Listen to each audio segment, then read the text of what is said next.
amplio el gobierno a implementar ayudas económicas para la clase media, formularon senadores del oficialismo y oposición que se preparan para tramitar el paquete anunciado por el Ejecutivo a inicios de enero. Y en el Senado lo plantean además como una forma de frenar la eventual, para muchos clara e inminente, discusión de un nuevo retiro de fondos de pensiones. Aunque en la Cámara sectores de derecha aseguraron que esta opción es, como les digo, una realidad. Gonzalo Holguín nos cuenta todos los detalles. Hola Gonzalo, buenos días. Buenos días. Hola Tomás, Katy, muy buenos días. Sí, el proyecto de seguridad económica presentado por el gobierno no es controversial. Hay que partir desde ahí. Redoblar el bono marzo y ampliar asignaciones familiares y el subsidio único familiar son medidas que están bien evaluadas en el Congreso. Hay algunas dudas en todo caso. La principal, el funcionamiento operativo del llamado bolsillo electrónico, el sistema a través del cual el Estado hará un depósito de 13.500 pesos a la cuenta RUT por carga familiar de 1,5 millones de hogares, pero que viene con algunas limitaciones. La principal es el uso de hasta un 20% que podría hacerse en alimentos en compras de supermercado y almacenes, y también si esto debe obligatoriamente hacerse en una sola compra o de manera fraccionada. Esto llevará al gobierno a tener que modificar o a los senadores a tener que rechazar esta parte el día lunes. El senador UDI, Juan Antonio Coloma, que todavía preside la Comisión de Hacienda del Senado, explicó esta principal inquietud de este trámite. Un aumento que esperamos llegue a 60.000 pesos del bono marzo, que se pagaría en la segunda quincena de marzo. Reajuste respecto a las asignaciones familiares. La duda que tenemos es del uso de esta billetera familiar electrónica, si se pueden usar fraccionadamente y si tiene que ser solo en el rubro alimentos o extenderse a lo que la familia pueda necesitar. Bueno, hay que decir que el problema de este proyecto es más bien lo que no hace y el contexto en el que se tramita. El argumento repetido de parlamentarios de diversos bloques es que estas ayudas también deben alcanzar a la clase media y no solamente a los grupos que son más vulnerables. El momento es uno en el que ya hemos estado antes, en la víspera de que un proyecto de retiro de fondos de pensiones pueda volver a ser tramitado, específicamente del 18 de abril. Voces como la del DC, Iván Flores, o el socialista Gastón Saavedra plantean que esta iniciativa solo se frena con políticas públicas robustas. Flores dijo que el gobierno era amarrete incluso. Su colega, el ex DC Matías Walker, dijo que también es cierto que el debate se va a cruzar con la elección de consejeros constituyentes del próximo mes de mayo, pero dijo que la ciudadanía entiende que esta medida ya no se justifica.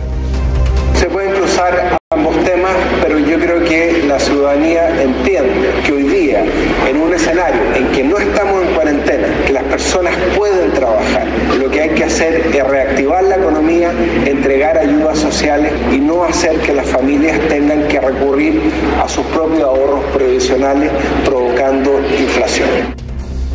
El gobierno dijo que ha habido un aprendizaje, se refieren a la aprobación de los retiros anteriores, por supuesto. La ministra vocera de gobierno, Camila Vallejo, dijo también que ha habido un buen manejo macroeconómico para disminuir la inflación, advirtiendo que los resultados del IMASEC y la baja inflacionaria son algunas de las señales de que estarían en la dirección correcta. Vallejo dijo que los retiros hacen retroceder este esfuerzo y también dañan a la reforma al sistema de pensiones. No vemos razón para otro retiro, es retroceder en los avances que hemos tenido en materia de enfrentar la inflación, es autoboicotearnos con la reforma previsional, que es una de las prioridades más eso para nosotros es algo que ya ha sido resuelto, nuestra posición es clara, el autopréstamo la vez pasada se logró rechazar casi por unanimidad.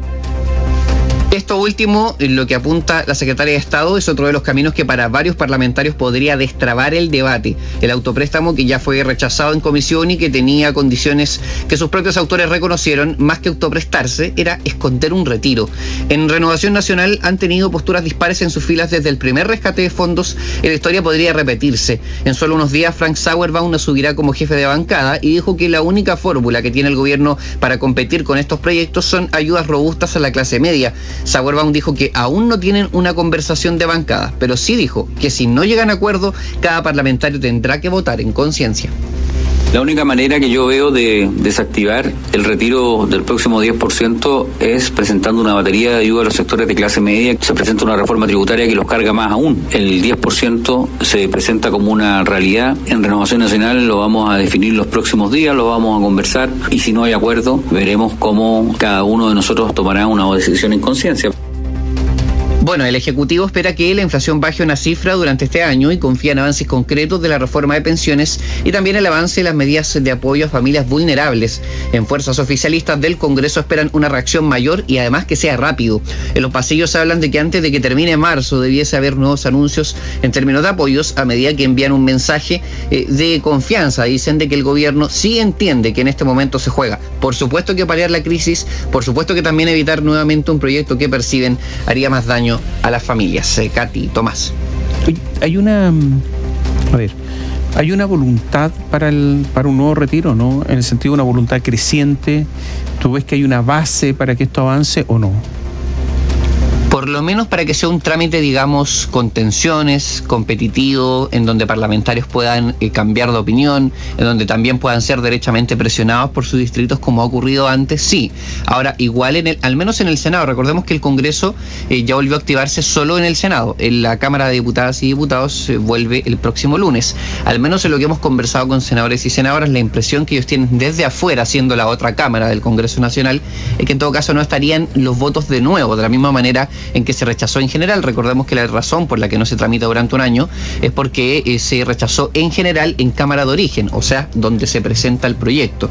En esas condiciones igual va a ser un dolor de cabeza para el gobierno, ya lo está haciendo. El hecho de que nuevamente estemos hablando de esto, que sea tema, tiene que ver también con algo que le pasó al presidente Sebastián Piñera en el gobierno anterior, que es esta presión desde el legislativo para que se tomen medidas concretas en términos de ayudas, pero específicamente para este grupo de estrato socioeconómico más de clase media. Sabemos que estas ayudas que ya están en trámite van más bien a familias vulnerables. Entonces es en ese escenario que sí, hay una sensación de que se va a volver a activar lo suficiente para hacer una incomodidad, ya lo es, quizás no para ser aprobado, pero ese de todas maneras no sería el punto.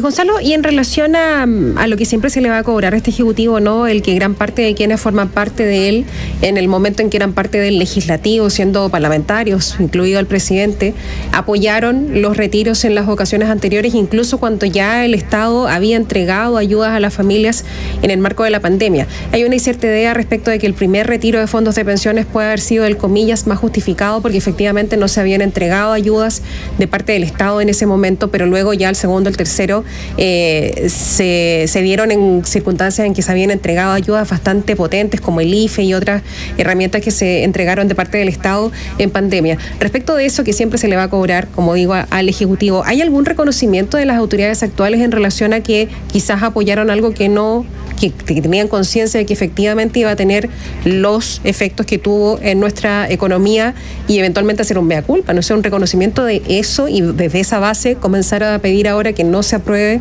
una eventual instancia? Sí, completamente. Hay que decir que esto ha sido hecho públicamente, quizás no con la palabra mea culpa, es cierto, sí. Pero sí se ha dicho, los ministros Vallejo, Jackson también lo han señalado, otros ministros de Estado, también privadamente, y esto es relevante, en otras tramitaciones de los retiros, de hecho, sin ir más lejos, en la anterior, en donde finalmente fue rechazado, también esta reflexión apareció respecto de que, claro, efectivamente el primero se justificaba, los otros probablemente no. Hay algunos que incluso van tan lejos como para decir que ni el primero se justificaba, ¿no? Que están perfectamente conscientes de ser portavoces de una idea en donde efectivamente saben que hubo costos en esta ley, pero el problema es que en realidad esto resulta inerte si no se contrapesa con algo de la misma magnitud, y sabemos que no hay casi nada de la misma magnitud. Ese también es un problema legislativo con el que se encuentra el gobierno. Esto pensando en lo que tú decías, Katy, que esto forma parte de una cobrada mayor, ¿no? Que el retiro es solamente uno de los capítulos de este mensaje que constantemente los parlamentarios ocupan de munición, y ojo que no necesariamente solo de oposición, también en algunos casos de centroizquierda, del socialismo democrático, se le enrostra esta crítica permanente que se hizo al comportamiento de la clase política en general, y que muchos de estos comportamientos han tenido que replicarlos este gobierno, y eso también por supuesto va a ser una de las razones más políticas y quizás no técnicas que van a ocupar muchos parlamentarios para recordarle al gobierno que el piso desde el que negocia es uno que medio que tambalea si es que no se hace un reconocimiento claro de que se cometieron errores. Muchas gracias. Gracias, Gonzalo. Muy buenos días. Igual, hasta pronto.